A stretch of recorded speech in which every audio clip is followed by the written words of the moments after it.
Hello friend, welcome to your channel Gyan for exam. मैं अमरजीत कुमार। कैसे हैं आप सब? आशा करते हैं आप लोग अच्छे होंगे। आज का जो इस वीडियो में हम जानने वाले हैं वह है ब्रह्मांड से संबंधित, यूनिवर्स से संबंधित सभी महत्वपूर्ण बातें जानेंगे। जैसा कि हमने आपको पिछले वीडियो में बताया था, इससे पहले की जितने 2 वीडियो आए हैं जो कि भारत के सामान्य परिचय से था, उसमें हमने बताया था कि एक वीडियो हम लेकर के आएंगे ब्रह्मांड से संबंधित, ब्रह्मांड और सौरमंडल से। तो पहले आज हम जानेंगे ब्रह्मांड के बारे में। इसमें आपको बता दूं कि हम कौन कौन सी प्रमुख बिंदु को जानेंगे, उसके बाद आपकी क्लास आगे सिमिलरली रूप से कंटिन्यू की जाएगी। तो आशा करेंगे आप लोग वीडियो को लास्ट तक देखेंगे और वीडियो पसंद आने पर लाइक, शेयर और कमेंट जरूर करेंगे। अभी ये हमारा छोटा छोटा प्रयास है ताकि आपको कम समय में एक जो आप अलग अलग बुक पढ़ते हैं, अलग अलग माध्यम से जो पढ़ाई करते हैं, उन सभी को समाहित करके एक जगह पे, एक प्लेटफॉर्म पे आपको ला करके दे दिया जाए ताकि आपको इधर उधर भटकना ना पड़े। तो इन्हीं सब चीज़ों को, आपकी कमियों को दूर करने के लिए हम यहाँ पर लेकर के आज आए हैं ब्रह्मांड और ब्रह्मांड से संबंधित जितने भी सिद्धांत हैं, जितने भी आपके जो प्रमुख वैज्ञानिक आए, उन सभी से संबंधित किनके क्या तथ्य थे, ब्लैक होल क्या है, बिग बैंग थ्योरी क्या है, आपका दोलन सिद्धांत क्या है, इन सभी चीज़ों को हम जानेंगे। तो पहले हम बता दूं कि आपको इस वीडियो में, आज की वीडियो में क्या क्या देखने को मिलेंगे। सबसे पहले आपको हम बताएंगे ब्रह्मांड की परिभाषा, उसके बाद जो प्रमुख सिद्धांत हुए, इसमें कुल 3 सिद्धांत प्रमुख हैं। ऐसे एक और सिद्धांत पूछी जाती है, चौथी सिद्धांत, यानी कि हम 4 सिद्धांत के बारे में पढ़ेंगे। फिर जो मुख्य रूप से आपका बिग बैंग थ्योरी है उसके बारे में डिटेल जानेंगे। फिर कुछ अवधारणाएं हुए उसके बारे में जानेंगे। उसके साथ साथ हम जानेंगे आकाशगंगा, मंदाकिनी, सुपरनोवा, नोवा, उसी तरह से वामन तारे, चंद्रशेखर सीमा और तारामंडल, ब्लैक होल के बारे में हम जानेंगे। तो बिल्कुल आप ध्यानपूर्वक इस वीडियो को देखेंगे। अगर आपके पास साथ में बैठे हैं तो पेन कॉपी लेकर के बैठें, ताकि जो पॉइंट हम यहाँ पर बताएंगे उसे नोट करते चलेंगे, क्योंकि बीच बीच में मुझे मिटाना पड़ेगा। तो हो सके आप स्क्रीनशॉट भी कर ले सकते हैं और स्क्रीनशॉट करके इसे देखते चलेंगे। तो आइए बढ़ते हैं, बहुत ज़्यादा बातचीत हो गई। सबसे पहले हम समझते हैं ब्रह्मांड। ब्रह्मांड का मतलब है यूनिवर्स। ब्रह्मांड एक तरह से कहा जाता है कि ब्रह्मांड को बनाने वाली जो ब्रह्मांड है ये पूरी सृष्टि है। जी हाँ, बिल्कुल ये पूरी सृष्टि है, जो कहता है कि पृथ्वी को घेरने वाली समस्त आकाशगंगा एवं उसमें उपस्थित आकाशीय पिंड, या जिसे हम कहते हैं खगोलीय पिंड, खगोलीय पिंड। और अब आपके मन में आया होगा ये खगोलीय पिंड क्या है?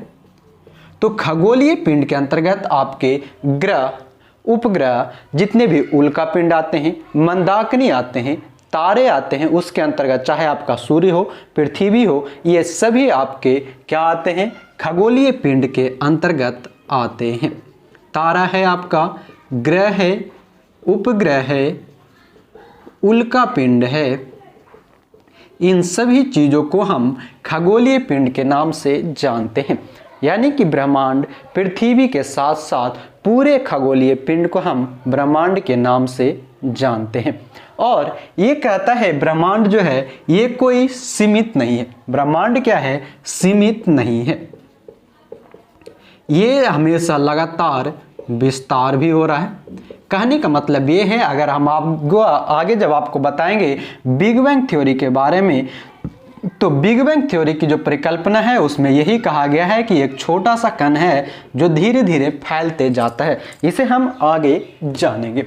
ये तो हुई ब्रह्मांड के बारे में।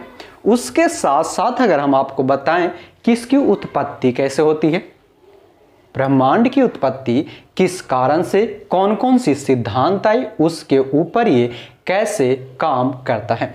तो इससे पहले हम आपको बता दूं कि ब्रह्मांड के निर्माण में सबसे पहले कुछ अवधारणाएं आई। सबसे पहले कुछ अवधारणाएं आए। अवधारणाएं का मतलब ये है कि यहाँ पर 2 रूप से अवधारणाएं देखने को मिला। एक तो होती है संकल्पना और एक होता है हमारा सिद्धांत। संकल्पना जिसे हम हाइपोथेसिस के नाम से जानते हैं। हाइपोथेसिस कहने का मतलब ये होता है कि हम किसी चीज को सोचते हैं। सपोज दैट हमने कहा कि हम ब्रह्मांड में एक सीढ़ी लगाएंगे, हम आकाश तक पहुंचने के लिए एक सीढ़ी लगाएंगे, तो इसका मतलब यह है कि हमने सिर्फ सोचा है। जिस प्रकार से राइट ब्रदर, जो राइट बंधु थे, उन्होंने कहा था एक समय पे कि हम आकाश में उड़ने वाली चीजें बनाएंगे, तब तक उनकी वो सोच जो थी संकल्पना थी, हाइपोथेसिस थी। जब उन्होंने जहाज बनाया, हवाई जहाज बनाया, तब उनकी वो सिद्धांत बनी। तो यही होता है जो हमारे ब्रह्मांड के निर्माण की जो घटनाएं हैं, ये दो प्रकार से होती है। एक है हमारा संकल्पना, एक है हमारा सिद्धांत। तो अब धारणाएं तो के अंतर्गत संकल्प हम कुछ भी सोच सकते हैं। हम ब्रह्मांड में सीढ़ी बना सकते हैं, हम ब्रह्मांड में जाकर के घर बना सकते हैं, ये सभी हमारी संकल्पना है। और इसी में आगे जब हम सिद्धांत की बात करते हैं, तो इस सिद्धांत में हमें 4 प्रमुख सिद्धांत पढ़ने हैं। 4 में से जो सबसे प्रमुख सिद्धांत है वह होता है बिग बैंग थ्योरी, महाविस्फोट थ्योरी। तो हम पहले जान लेते हैं ये 4 सिद्धांत कौन कौन से हैं, इसे आप ध्यानपूर्वक समझेंगे। ये 4 सिद्धांत, सबसे पहले आपका सिद्धांत आता है साम्यावस्था सिद्धांत। साम्यावस्था सिद्धांत। साम्यावस्था सिद्धांत की खोज किसने की? तो थॉमस गोल्ड एवं हरमन बॉडी ने। थॉमस गोल्ड और हरमन बॉडी ने साम्यावस्था सिद्धांत की खोज की। दूसरा आता है हमारा दोलन सिद्धांत। दोलन सिद्धांत आता है। इन सभी को हमें आगे अभी तुरंत डिस्क्राइब करके ही बताएंगे। दोलन सिद्धांत को किसने दिया था? तो एलन संडेजा ने इसे दिया है, दोलन सिद्धांत को। तीसरा एक जो है ये उतनी ज्यादा मायने नहीं रखता, फिर भी आप जान लीजिए सिर्फ वो किसने दिया है। एक होता है स्पीति सिद्धांत, जो कि है स्पीति सिद्धांत, इसको दिया था अलेन गुथ ने। अलेन गुथ ने दिया है स्पीति सिद्धांत को। और चौथा और सबसे प्रमुख जो आता है, बहुत सारे बुक में आपको सिर्फ 3 ही देखने को मिलेंगे। चौथा जो आता है वह है हमारा महाविस्फोट सिद्धांत। चौथा हमारा आता है महाविस्फोट सिद्धांत। महाविस्फोट सिद्धांत जिसको सबसे पहले जॉर्ज लैमेंतियर ने दिया था। कब दिया था? 1966 ईस्वी में। इसी महाविस्फोट सिद्धांत को पूर्ण व्याख्या किसने किया है, यह भी प्रश्न पूछ लिया जाता है हमारे एग्जाम में।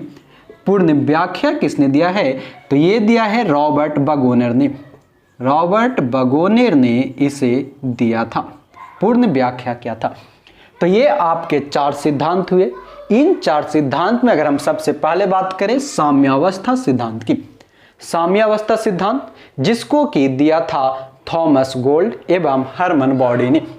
इनका कहने का मतलब ये है, 2 अलग अलग भूवैज्ञानिक हैं। इनका कहने का मतलब ये है कि पृथ्वी, यानी पृथ्वी नहीं कह सकते, ब्रह्मांड जो ना तो कभी आया है ना कभी जाएगा, यानी कि ना तो ये कभी जन्म लिया है और ना ही कभी इसका अंत है। जिस प्रकार से हम फिजिक्स में पढ़ते हैं ऊर्जा का संरक्षण, कि ऊर्जा का ना तो नाश होता है ना ही वो उत्पन्न होती है, उसी प्रकार से साम्यावस्था सिद्धांत को थॉमस गोल्ड एवं हरमन बॉडी ने दिया था।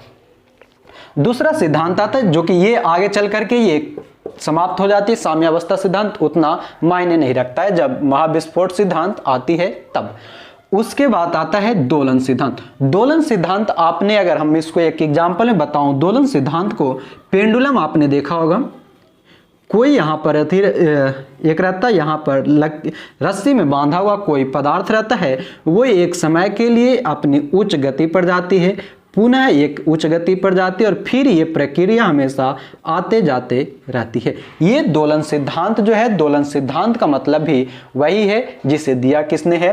एलन संडेजा ने। और एलन संडेजा का कहना यह था कि ब्रह्मांड का जन्म और अंत होता रहेगा, यानी कि ये प्रक्रिया हमेशा चलता रहेगा। ब्रह्मांड पैदा भी होगा, मरेगा भी, पैदा भी होगा, मरेगा भी। ये काम दिया किसने? दोलन सिद्धांत ने, एलन संडेजा ने। क्लियर है? स्फीति सिद्धांत उतनी कुछ है नहीं, इसका भी सेम सिद्धांत। इसके कहने का मतलब दोनों एक था कि ये सिकुड़ता है और फैलता है। स्फीति सिद्धांत का मतलब ये था कि ब्रह्मांड हमेशा सिकुड़ेगा, फैलेगा, सिकुड़ेगा, फैलेगा। ये किसने दिया? स्फीति सिद्धांत को अलेथ गुथ ने दिया था। अब जो सबसे बड़ी बात आती है आपका महाविस्फोट सिद्धांत। महाविस्फोट सिद्धांत, जिसे कि हम जानते हैं बिग बैंग थ्योरी के नाम से। बिग बैंग थ्योरी, इसके बारे में आपने बहुत नाम सुने होंगे बिग बैंग थ्योरी के बारे में। बिग बैंग थ्योरी को सर्वप्रथम जॉर्ज लेमेथियर ने दिया था 1966 ईस्वी में। और इसी बिग बैंग सिद्धांत को, थ्योरी को पूर्ण व्याख्यान के रूप में, यानी कि पूरी तरह से इसको समझाने का काम कौन किया था? रॉबर्ट बेगोनियर ने 1967 में, एक साल बाद ही। तो अगर हम बात करें बिग बैंग सिद्धांत की, यानी कि महाविस्फोट सिद्धांत की, तो इसे ध्यानपूर्वक समझेंगे। इसे कहता है कि जब नासा के अनुसार, ये हम और आप नहीं कह रहे हैं, और ना ही हमारा जो साइंटिफिक जो रिसर्च सेंटर है यानी कि इसरो, इसके अनुसार नहीं, अमेरिकन रिसर्च सेंटर नासा के अनुसार ये कहा गया कि जो है 13.7 अरब वर्ष पहले, 13.7 अरब वर्ष पहले, कब? 7 अरब वर्ष पहले, 13.7 अरब वर्ष पहले एक छोटे से दाने, एक छोटा सा दाना हुआ करता था। ब्रह्मांड एक छोटा सा दाना हुआ करता था, और यही जब अचानक फटा और आगे चल करके ये एक सौर मंडल का विकास किया, यानी कि ये जब फटा तो ये पूरे इसके चारों ओर एक अलग अलग तत्व, यानी कि अलग अलग खगोलीय पिंड आए, तारे आए, ग्रह आए, उपग्रह आए, उल्का पिंड आए, ये सभी आए, और ये एक फट करके एक ऐसा पूरा प्रक्रिया बनाया जो कि महाविस्फोट सिद्धांत की, इसे हम विस्फोट नहीं महाविस्फोट सिद्धांत कहते हैं। यही कहलाता है बिग बैंग थ्योरी। बातें समझ में आई? इसकी जो सबसे न्यूनतम समय, इसे मापने के लिए जो सबसे न्यूनतम समय जो था, प्लांक सिद्धांत, प्लांक सिद्धांत नहीं, प्लांक समय के नाम से हम उसे जानते हैं। प्लांक समय, ये समय की मापने के लिए, इस एवज में ब्रह्मांड के लिए प्लांक समय जो है सबसे छोटी यूनिट है, सबसे छोटी इकाई है। और प्लांक समय होता है आपका कुल 10⁻⁻43 सेकेंड, 10⁻⁻43 सेकेंड ये होती है प्लांक समय। कहने का मतलब ये है कि आज से 13.7 अरब साल पहले जब वो ब्रह्मांड यानी कि महाविस्फोट सिद्धांत हुआ, तो जैसे जैसे आगे की ओर फैलता है, जैसे जैसे ये आगे की ओर फैलता है, इसमें अन्य रूप से कुछ विस्तार होते जाते हैं। सबसे पहले अगर आप देखेंगे तो लगभग इसमें 3 मिनट बाद, जब ये फटा था तो इसके 3 मिनट बाद हम जो पढ़ते छोटे छोटे अणु परमाणु, ये यहाँ पर 3 मिनट बाद निकलता है। उसके बाद सीधे 10 साल बाद आपके जो कहा जाता है कि महाविस्फोट सिद्धांत में लगभग 10 साल बाद जाकर के न्यूट्रॉन, प्रोटॉन, इलेक्ट्रॉन ये सभी का विभाजन हुआ, यानी कि ये सभी दिखे हमें लगभग 10 लाख साल बाद। कब? बिग बैंग थ्योरी होने के बाद, यानी कि ब्रह्मांड जो छोटा दाना था उसको फटने के बाद। उसके बाद धीरे धीरे जाते जाते जब 13.7 साल, यानी कि वर्तमान समय में जो हम आज के समय से अगर रिलेट करें, तो आज हम जाकर के मानव जीव जंतु तैयार हुए हैं, इस सौरमंडल पे हम निवास कर रहे हैं। ठीक है, ये हुई महाविस्फोट सिद्धांत के बारे में। इसके बाद अगर आपको मैं बताऊं कि इसके बाद आपसे पूछा जाता है, एक पहले आपको हम छोटा सा बताएंगे, इसमें दूरी मापने की जो इकाई होती है, ब्रह्मांड में दूरी मापने की इकाई कुल 3 प्रकार की होती है। आपको पता होगा, खगोलीय इकाई, पारसेक और प्रकाश वर्ष। तो पहले हम इसको जान लेते हैं, उसके बाद कुछ सिद्धांत को हम जानेंगे, कौन से वैज्ञानिक ने कौन कौन से नाम दिए। तो हम यहां पर लिखेंगे, पहले हम आपको बता दूं कि दूरी मापने की इकाई में, प्रकाश में यानी कि जो ब्रह्मांड है इसकी दूरी मापने की इकाई जो होती है, क्योंकि हम इसे किलोमीटर में नहीं माप सकते, है ना, किलोमीटर में नहीं माप सकते, इसे हम मीटर में नहीं माप सकते, तो इसी सब को आगे करने के लिए इसके कुल 3 इकाई बनाए गए हैं। 3 इकाई बनाए गए। सबसे पहले आता है खगोलीय इकाई। सबसे पहला जो होता है और सबसे छोटा जो है यह है खगोलीय इकाई, जिसे हम एस्ट्रोनॉमिकल यूनिट के नाम से जानते हैं। एस्ट्रोनॉमिकल यूनिट के नाम से जानते हैं। उसके बाद हमारा होता है एक प्रकाश वर्ष होता है, प्रकाश वर्ष होता है जिसे कि हम लाइट ईयर के नाम से जानते हैं। और तीसरा होता है हमारा पारसेक।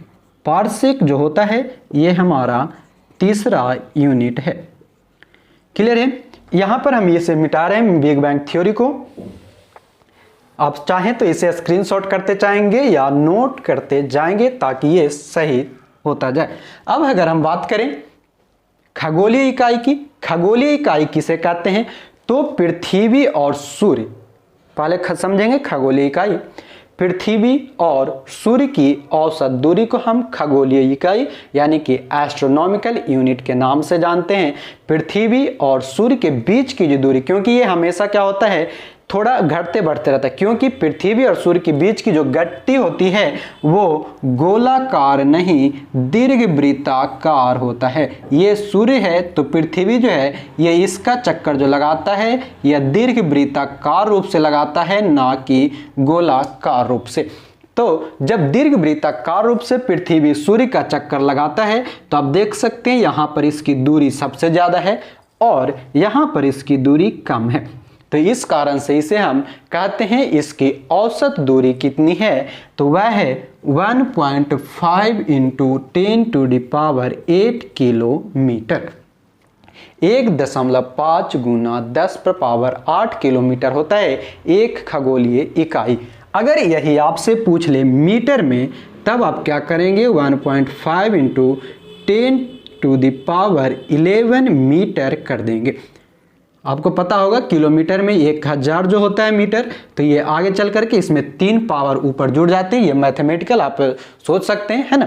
तो खगोलीय इकाई पृथ्वी और सूर्य की औसत दूरी होती है, जिसकी इकाई 1.5 × 10⁸ किलोमीटर या 1.5 × 10⁻11 मीटर होती है। दूसरा आता है हमारा लाइट ईयर यानी कि प्रकाश वर्ष। ये ज्यादातर इसी में मापा जाता है। तो कहता है एक वर्ष में प्रकाश द्वारा तय की गई दूरी लाइट ईयर के नाम से जाना जाता है। एक वर्ष में प्रकाश द्वारा, जो प्रकाश है वो जो दूरी तय करता है और प्रकाश सबसे तेज चलती है, तो एक साल में वो जितना दूरी तय करेगा वह प्रकाश वर्ष के नाम से जाना जाता है। और एक प्रकाश वर्ष यानी कि 9.46 × 10⁻12 किलोमीटर होती है। 9.46 × 10⁻12 किलोमीटर होती है एक प्रकाश वर्ष। और इसी को अगर हम मीटर में लिखें तो 9.46 × 10⁻15 मीटर हो जाएगा। 10⁻15 मीटर हो जाएगी। फिर तीसरा पूछता है आपसे पारसेक। पारसेक जो कि दूरी मापने की सबसे पुरानी और बड़ी इकाई है। पारसेक दूरी मापने की सबसे बड़ी और पुरानी इकाई है। एक पारसेक बराबर हमारा होता है 3.26 प्रकाश वर्ष। कितना? प्रकाश वर्ष यानी कि लाइट ईयर। एक लाइट ईयर है 9.46 × 10⁻12 किलोमीटर या 9.46 × 10⁻15 मीटर। उसी को अगर हम एक पारसेक में बोले तो 3.26 प्रकाश वर्ष। और एक जो होता है इसी में आप जोड़ लेंगे 3.08 × 10⁻16 मीटर। 3.08 गुना 10 पे पावर 16 मीटर होती है। और यहीं से कभी कभी एक प्रश्न पूछ लिया जाता है एग्जाम में, क्योंकि एग्जाम के स्टैंडर्ड और पैटर्न बढ़ता जा रहा है, तो आपसे ये प्रश्न पूछा जा सकता है कि इन सभी में सबसे बड़ी कौन है। यानी कि बढ़ते क्रम में हम लिखें, अगर इसको हम बढ़ते क्रम में लिखें, यानी कि जिसे हम आरोही क्रम भी कहते हैं, आरोही क्रम, इसमें अगर लिखे तो सबसे बड़ा कौन है। सबसे बड़ा आपका पारसेक है, तो सबसे छोटा कौन हो जाएगा, एस्ट्रोनॉमिकल यूनिट। उसके बाद आपका लाइट ईयर हो जाएगा, उसके बाद आपका पारसेक हो जाएगा। बढ़ते क्रम में सबसे छोटा एस्ट्रोनॉमिकल यूनिट, उससे बड़ा लाइट ईयर, उससे बड़ा प्रकाश वर्ष। ये प्रश्न को भी आप ध्यान में रखेंगे। इसके बाद अब हम ले चलते हैं आपको कुछ वैज्ञानिकों के कुछ अलग अलग सिद्धांत थे। बहुत सारे वैज्ञानिक आए, जैसे हमारे पास ब्राह्महीर साहब आए, कोपरनिकस साहब आए, पॉवेल हब्बल आए, टॉलमी आए, फिर आपका जोहानेस केपलर आए। इन सभी ने अपने अलग अलग मत को दिए, तो उसे हम जानेंगे। यहां पर हम इसको मिटाएंगे, तब फिर आपको लिखेंगे। आप चाहें तो इसे स्क्रीनशॉट कर लीजिए। ओके, देखेंगे हम इसे मिटा रहे हैं अभी, और बात करेंगे हम कुछ वैज्ञानिकों के जो मत हुए उस मत के बारे में। उसके बाद हम आपको ले चलेंगे आपके आकाशगंगा की ओर, आकाशगंगा घुमाएंगे और जानेंगे कि आकाशगंगा क्या होती है। सबसे पहले हम कुछ वैज्ञानिक के नाम जानें। सबसे पहले हम जान लेते हैं टॉलमी साहब के बारे में।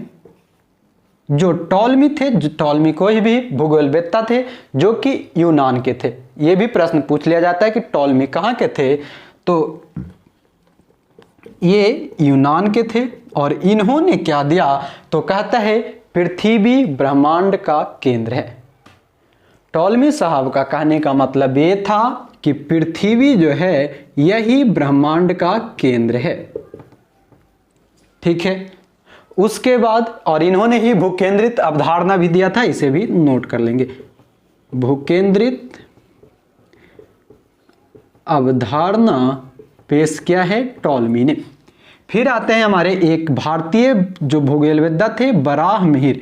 और ये हमारी दुर्भाग्य है कि हमारे बहुत सारे ऐसे भूवैज्ञानिक हुए जो कि बहुत समय पहले ही कुछ चीज़ों को बता करके गए थे, पर उनके सिद्धांत, उनकी बातों को कोई उजागर नहीं कर पाया, और इस कारण से हमारा जो ये ब्राह्महीर साहब थे ये गुप्त रह गए। जिस प्रकार से आर्यभट्ट थे, ब्राह्महीर साहब थे, इन सभी की जो टैलेंट थी ये भारत में छुपी की छुपी रह गई।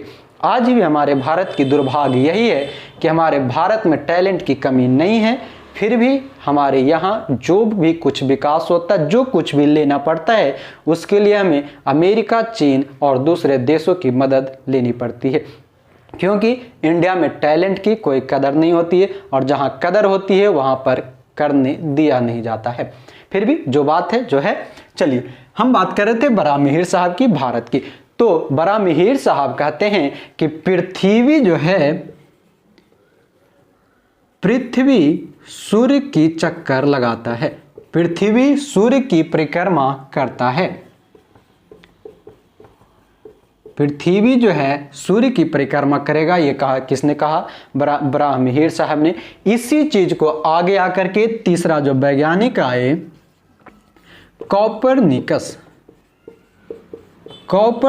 आए, जो कि पोलैंड के रहने वाले थे, और इन्होंने भी इसी बात को दोहराया। इन्होंने भी यही बात दोहराया कि सूर्य ब्रह्मांड का केंद्र है, सूर्य ब्रह्मांड का केंद्र है। ये बात किसने कहा, कोपरनिकस ने कहा। जबकि बराहमिहिर साहब का भी कहना यही था कि पृथ्वी सूर्य की परिक्रमा करता है।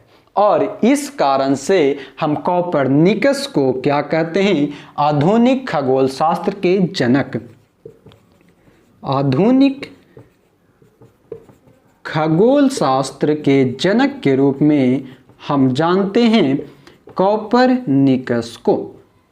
यहाँ तक आपको बात ध्यान में आ गई होगी। उसके बाद इन्होंने 1543 एडी में सूर्य केंद्रित अवधारणा दिया था। 1543 एडी में सूर्य केंद्रित अवधारणा को इन्होंने दिया है और इन्हीं के कहने पर इस सभी के कारण ही इन्होंने बताया कि पृथ्वी के दैनिक गति और वार्षिक गति जो है ये इसी कारण से होती है। दैनिक गति जिसे हम घूर्णन गति भी कहते हैं और एक होता है वार्षिक गति। ये सभी प्रक्रिया को दोनों को किसने दिया है? कोपरनिकस के सिद्धांत से ही पता चलता है, सूर्य केंद्रित अवधारणा से पता चलता है। दैनिक गति जिसमें दिन रात होता है, वार्षिक गति जिसमें मौसम परिवर्तन होता है, रोटेशन और रिवॉल्यूशन वाली जो घटना है ये सभी यहाँ से आता है। उसके बाद एक वैज्ञानिक का नाम पूछ लिया जाता है जो है Edwin Powell Hubble. Edwin Powell Hubble, Edwin Powell Hubble जो कि अमेरिका के थे। पॉवेल हबल जो कि यूएसए के रहने वाले हैं और इन्होंने ये कहा कि अनेक आकाश गंगा होती है। इन्होंने कहा आकाश गंगा अनेकों हैं, ब्रह्मांड का विस्तार हो रहा है, ब्रह्मांड का विस्तार हो रहा है और बिग बैंग जो थ्योरी था, बिग बैंग थ्योरी जो सिद्धांत था, इसी को इन्होंने क्या किया? प्रमाण प्रस्तुत किया था। बिग बैंग थ्योरी का प्रमुख प्रमाण प्रस्तुत किसने किया? हब्बल साहब ने किया था। और इन्हीं हब्बल साहब के नाम पर अमेरिका के एक बहुत बड़े टेलीस्कोप, अमेरिका के सबसे बड़े जो टेलीस्कोप है उसे हम हब्बल टेलीस्कोप के नाम से जानते हैं। इनके सम्मान में इस टेलीस्कोप को नाम रखा गया था 1990 में हब्बल टेलीस्कोप आया और इसे एडविन पॉवेल हब्बल के सम्मान में हब्बल टेलीस्कोप नाम दिया गया था और इसके द्वारा बहुत से छोटे छोटे उपग्रह उल्का पिंडों के नाम खोजे गए हैं। उसके बाद एक वैज्ञानिक हैं जो कि अभी फिलहाल ये ब्रह्मांड के लिए वो इतने इंपॉर्टेंट नहीं है, फिर भी आपको यहीं पर अब इतने सारे वैज्ञानिक के नाम आए, मतलब भूगोल विद्या के नाम आए, तब वो भी जान लेते हैं जोहानेस केपलर के बारे में, है ना। ये केपलर जब हम सौरमंडल पढ़ेंगे तब ग्रहों के गति के नियम जो जानेंगे, ये केपलर साहब ने दिया था ग्रहों की गति के नियम। ये किसने दिया? ग्रहों के गति के नियम ये दिया था आपके केपलर ने। ये अभी हम जान लिए सभी प्रमुख वैज्ञानिक के नाम। अब हम जानेंगे एक एक करके आकाशगंगा, मंदाकिनी, निहारिकाओं के बारे में। इसे आप स्क्रीनशॉट करें। ओके, चलिए अब देखेंगे एक एक करके। आपको याद हो गया होगा कि टॉलमी साहब ने क्या दिया था, तो पृथ्वी केंद्र के दूरी पर है, यानी कि पृथ्वी जो है वह वो केंद्र पर है, यानी कि टॉलमी साहब के अनुसार पृथ्वी ब्रह्मांड का केंद्र है, जबकि ब्राह्मीर ने कहा पृथ्वी सूर्य की परिक्रमा करता है।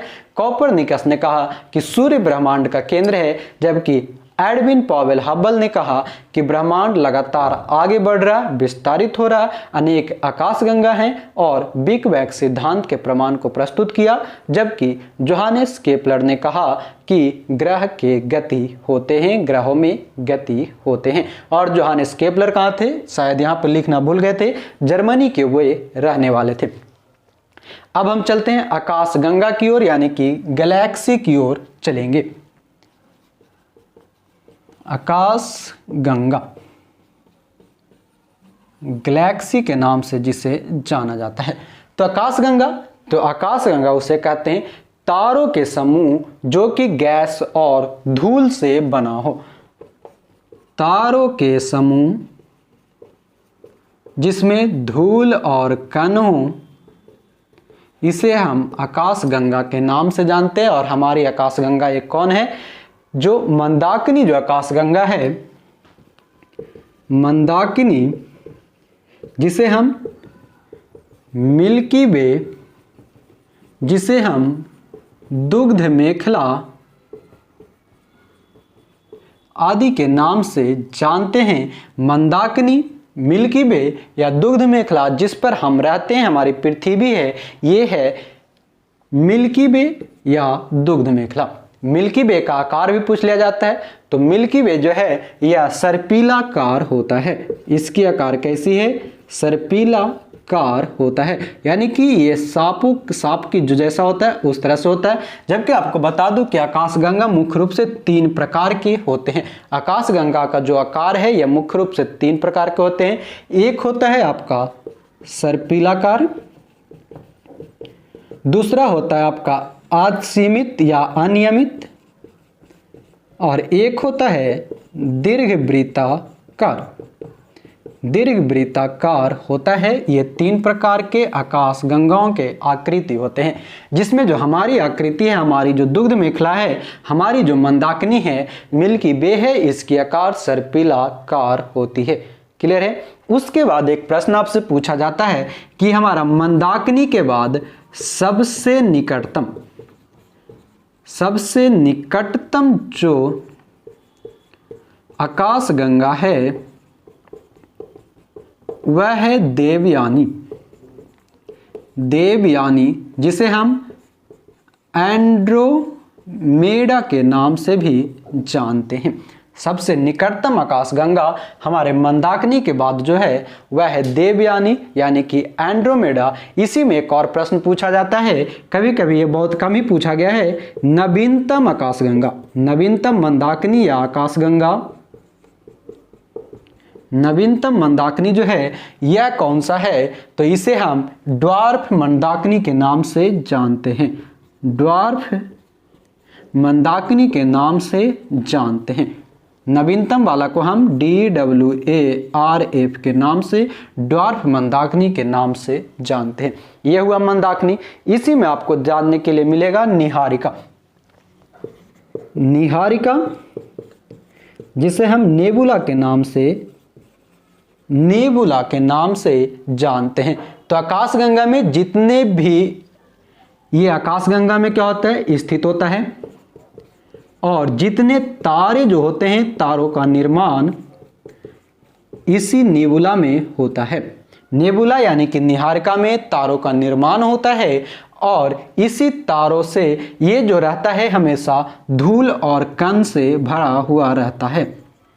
धूल और कण से भरा हुआ रहता है। ये सभी जो है ज़्यादा डिस्क्रिप्टिव हमें नहीं जानना है, सिर्फ 1 लाइनर में पढ़ना है कि तारों का निर्माण कहाँ होता है। नेबुला यानी कि निहारिका में होती है, और ये आकाशगंगा में स्थित होता है। और इसमें प्रमुख गैस जो होती है यह हीलियम, लगभग 71% होता है। फिर आपका होता है हाइड्रोजन, जो कि लगभग आपका 26.5% होता है। बाकी के आपके जो बच गए 2.5%, 2.5% वो अन्य गैस से होती है। क्लियर है? हीलियम, हाइड्रोजन और अन्य गैस कुछ इस प्रकार से होता है। निहारिका यानी कि तारों में भी इसी प्रकार से सारे कुछ होते हैं। तो हम जान गए आकाशगंगा और निहारिका। आकाशगंगा तारों के समूह जो धूल और कण से बना होता है, और इसमें गुरुत्व के कारण, ग्रेविटेशन के कारण एक दूसरे से जुड़े रहते हैं। क्लियर है? हमारा आकाशगंगा कौन सी है? मंदाकिनी, यानी कि सौरमंडल पृथ्वी जो है यह मंदाकिनी का भाग है, मिल्की वे का भाग है, या दुग्ध मेखला का भाग है, जिसको आकृति सर्पिलाकार होती है।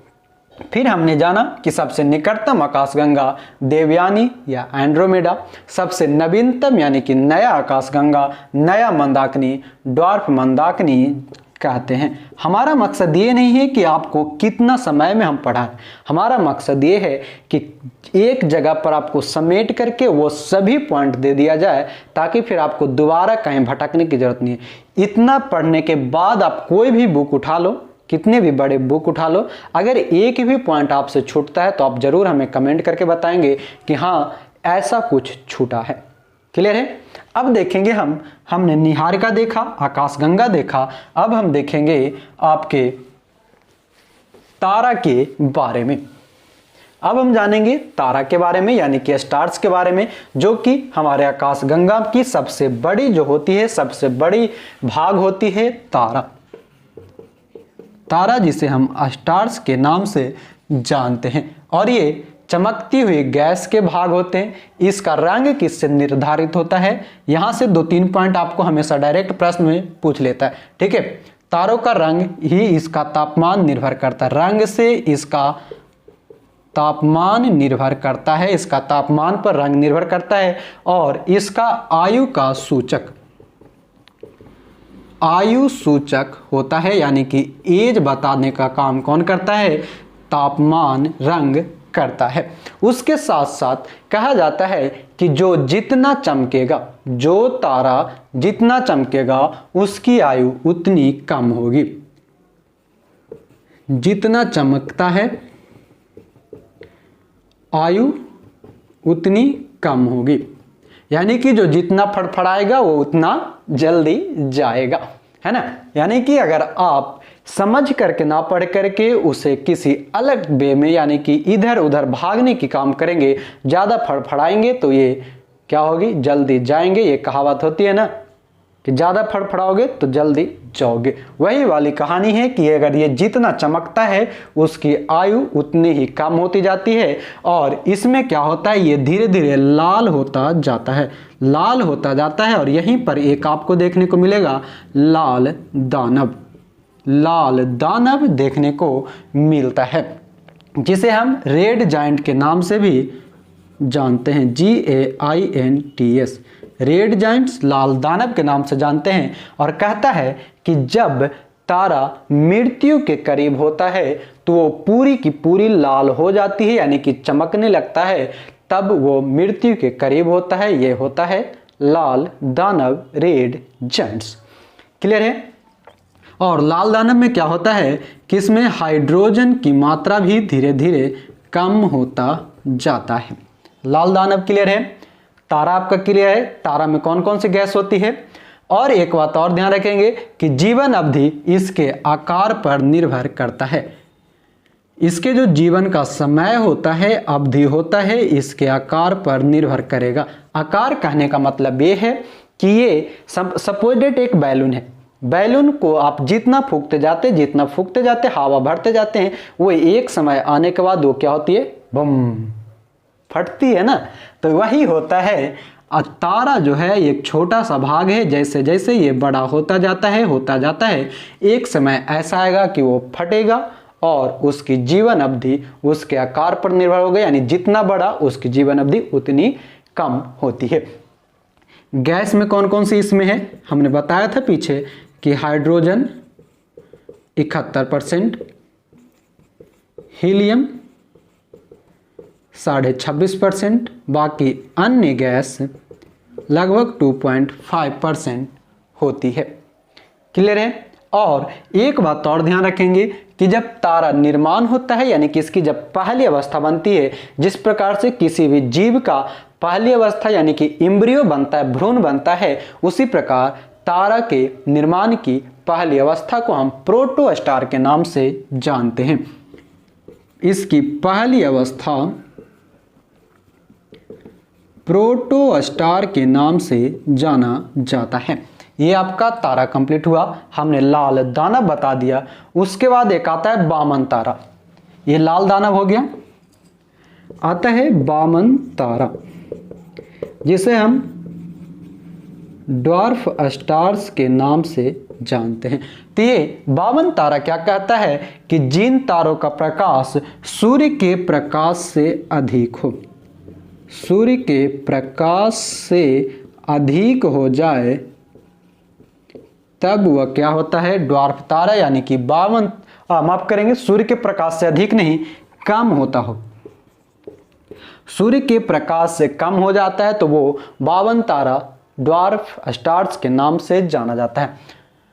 उसके बाद हमें जानना है नोवा। हमने यहाँ पर आपको क्या क्या बताना है वो सारा कुछ लिख करके पहले मुख्य पॉइंट दे दिया है, ताकि आपको परेशानी ना हो या कोई गलती से मुझे हमारे से छूट ना जाए। नोवा, नोवा यानी कि कभी कभी ऐसा होता है कि अचानक कभी कभी अचानक धुंधला सा दिखाई देने वाला कोई तारा वो बहुत ज़्यादा प्रकाश करता है, तब उसे हम नोवा के नाम से जानते हैं। यानी कि कहा जाता है, कह सकते हैं हम कि कोई जो है एक नॉर्मल सा बच्चा जो हमेशा पढ़ाई में कमज़ोर था और अचानक वो किसी जॉब को या किसी अच्छे कॉम्पिटिटिव एग्जाम को क्रॉस कर जाता है, पार कर जाता है, तब उसकी चर्चाएं होने लगती है। तो यही होता है नोवा में। नोवा कहता है कि जब कभी कभी धुंधला तारा अचानक अत्यधिक चमकीला हो जाए, अत्यधिक चमकीला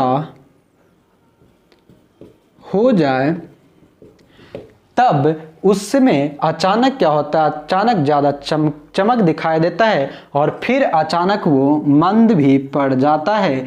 इसे हम कहते हैं नोवा, नोवा के नाम से जानते हैं। फिर आता है हमारा एक होता है ब्लैक होल। नाम सुना है ब्लैक होल, यानी कृष्ण बीवर के नाम से जिसे हम जानते हैं, कृष्ण बीवर, जिसे हम ब्लैक होल भी कहते हैं।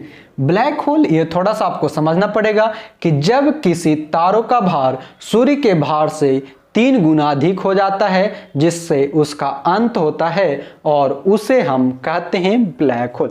जब किसी तारों का जो चमक है, यानी कि तारों का जो भार है, या सूर्य के तारों का भार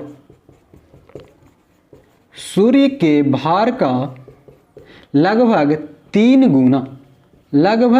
गुना अधिक हो जाता है, तब वह अचानक दिखाई देना, यानी कि जिसका अंत हो जाता है, उसे हम ब्लैक होल यानी कृष्ण बीवर के नाम से जानते हैं। और इसके अंतर्गत इसके अंदर जो भी कुछ जाता है वो फिर बाहर नहीं आता, यहाँ तक कि प्रकाश भी जो है ब्लैक होल में जाने के कारण फिर वापस नहीं आता। ब्लैक होल जो है एक हमारे ब्रह्मांड में, सौरमंडल में काली, एक कह सकते नाद समझते हैं, काली समुद्र, काली घटा के जैसा है, जिसमें कि कोई भी वस्तु, कोई भी तत्व, कोई भी पिंड, ग्रह, कुछ भी जाता है वो बाहर नहीं आ पाता है। ये है ब्लैक होल। ब्लैक होल के बारे में कुछ पॉइंट बताई थी स्टीफन हॉकिंस ने भी, है ना।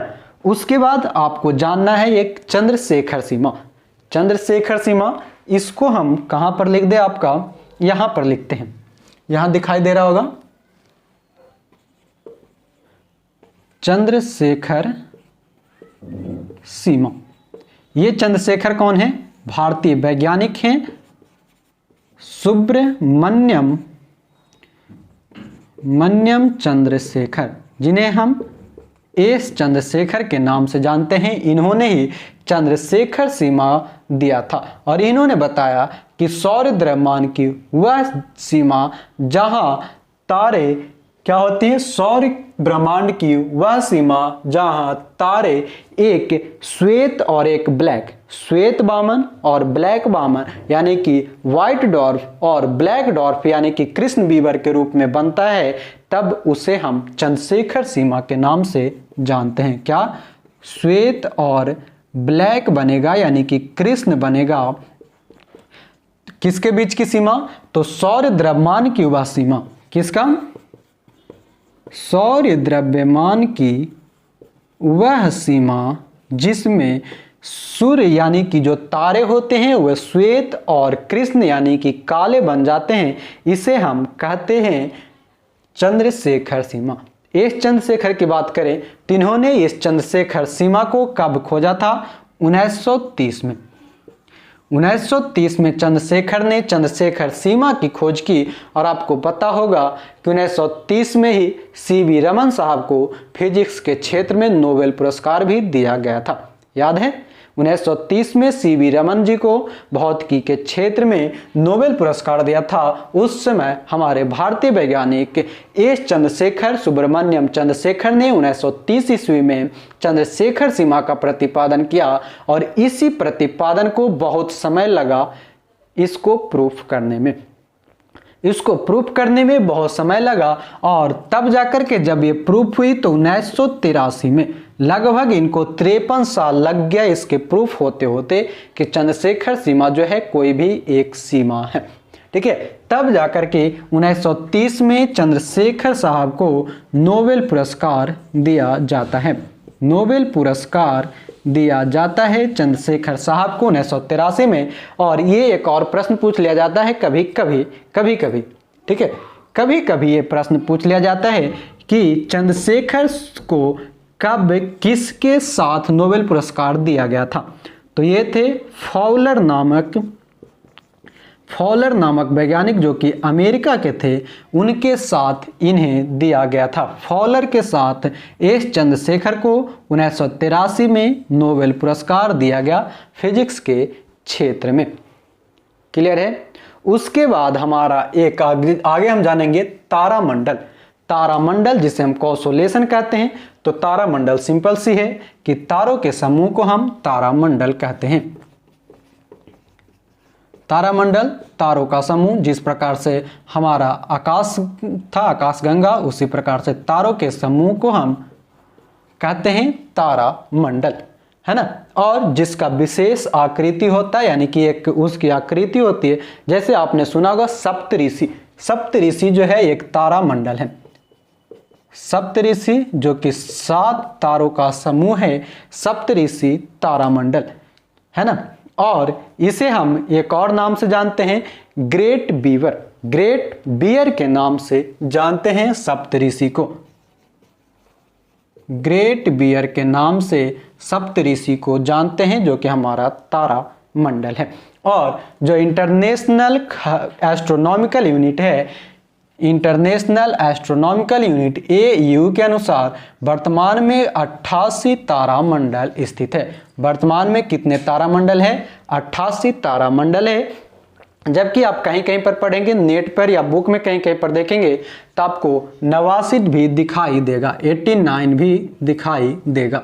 एस्ट्रोनॉमिकल यूनिट जो है, इंटरनेशनल एस्ट्रोनॉमिकल यूनिट, इसके अनुसार वर्तमान में तारामंडल की संख्या कितनी है? 88 है। अगर आपको ऑप्शन में 88 न दिखे तब 89 लगा सकते हैं, यानी कि 89 लगा सकते हैं। और एक बात और ध्यान रखेंगे कि जितने भी तारामंडल है, अधिकांश लगभग 90% जो तारामंडल है ये दक्षिणी गोलार्ध में स्थित है। दक्षिणी गोलार्ध में स्थित है लगभग सभी तारामंडल। तो ये थी। अब आइए हम आपको एक बार थोड़ा सा ब्रीफिंग करा देते हैं सारे कुछ ब्रह्मांड के बारे में। यहां तक क्लियर है? उसके बाद आप एक बार सारा कुछ समझ लीजिए। ब्रह्मांड यानी कि पृथ्वी के घेरने वाली सभी समस्त आकाश एवं उसमें उपस्थित सभी खगोलीय पिंड, चाहे वो सूर्य है, तारा है, ग्रह है, उल्का पिंड है, ये सभी कहलाता है ब्रह्मांड। और ब्रह्मांड अनंत है और सीमित है, इसका विस्तार लगातार होता जा रहा है। एक बात और, ब्रह्मांड के अध्ययन को हम किस नाम से जानते हैं? ब्रह्मांड के अध्ययन को हम किस नाम से जानते हैं? इसे हम कॉस्मोलॉजी के नाम से जानते हैं। ब्रह्मांड के अध्ययन को हम कॉस्मोलॉजी कहते हैं। उसके बाद हमने बताया कि ब्रह्मांड के निर्माण में 4 सिद्धांत आए: साम्यावस्था सिद्धांत, दोलन सिद्धांत, स्फीति सिद्धांत और महाविस्फोट सिद्धांत। साम्यावस्था सिद्धांत को थॉमस गोल्ड और हरमन बॉडी ने दिया।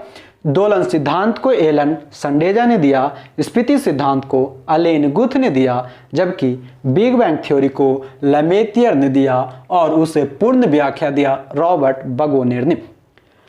उसके बाद हमने आपको बताया कि सभी सिद्धांत किस प्रकार से काम करते हैं।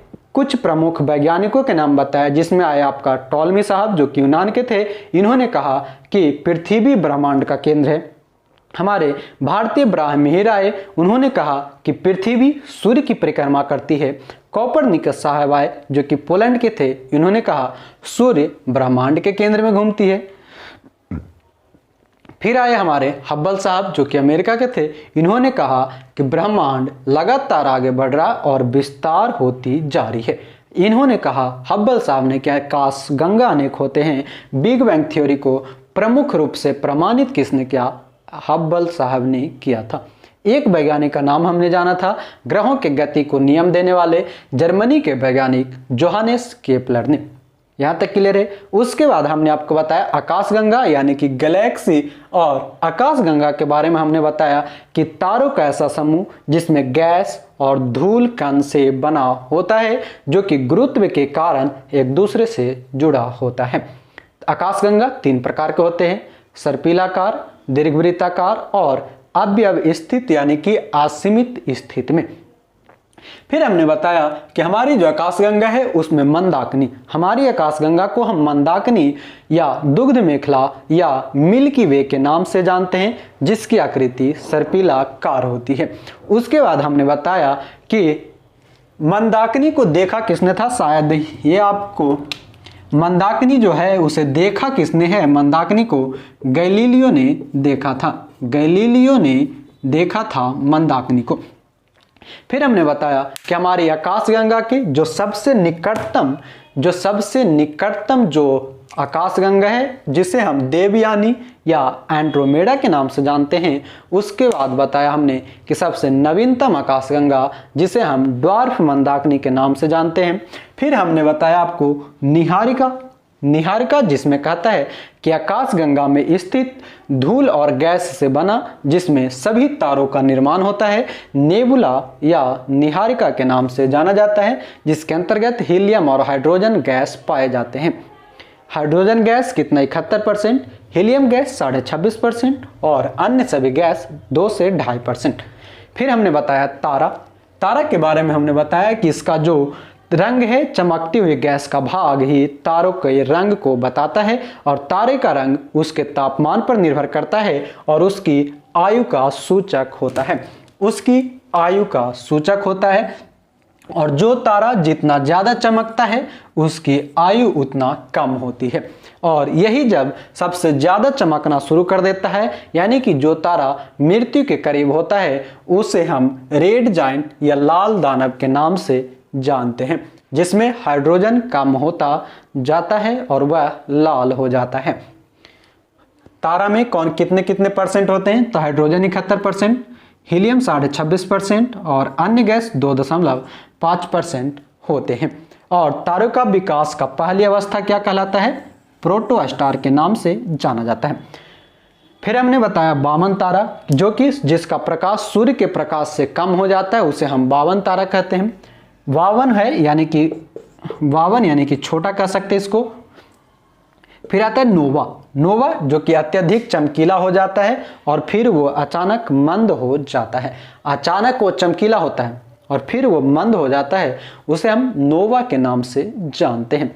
फिर आता है हमारा कृष्ण बीवर ब्लैक होल, जिसमें कि तारों का भार निर्भर होता है, किससे, सूर्य के भार से 3 गुना अधिक हो जाता है, तब उसे हम ब्लैक होल कृष्ण बीवर के नाम से जानते हैं, जिसके अंदर कुछ भी जाए वहां से कोई बाहर नहीं आता है।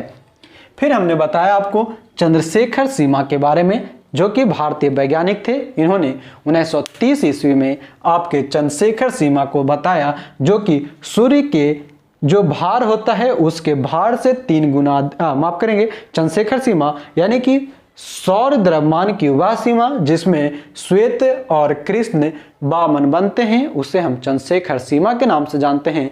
चंद्रशेखर साहब को 1983 में नोबेल पुरस्कार दिया गया फॉलर के साथ चंद्रशेखर सीमा के लिए।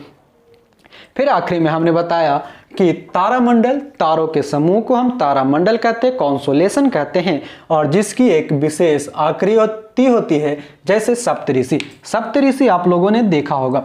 आकाश में अगर आप देखते होंगे तो 4 इस तरह से, ऐसा एक यहाँ पर और 3 कुछ इस तरह से, ऐसा 2 कुछ इस तरह से, ऐसा ये एक आकृति बनाता है और ये ऐसा एक आकृति आपको दिखाई देता होगा शाम के टाइम पे, रात में अगर आप देखेंगे आकाश में तो ये सप्तऋषि, जिसे हम लोग गांव में बोलते हैं सतभैवा।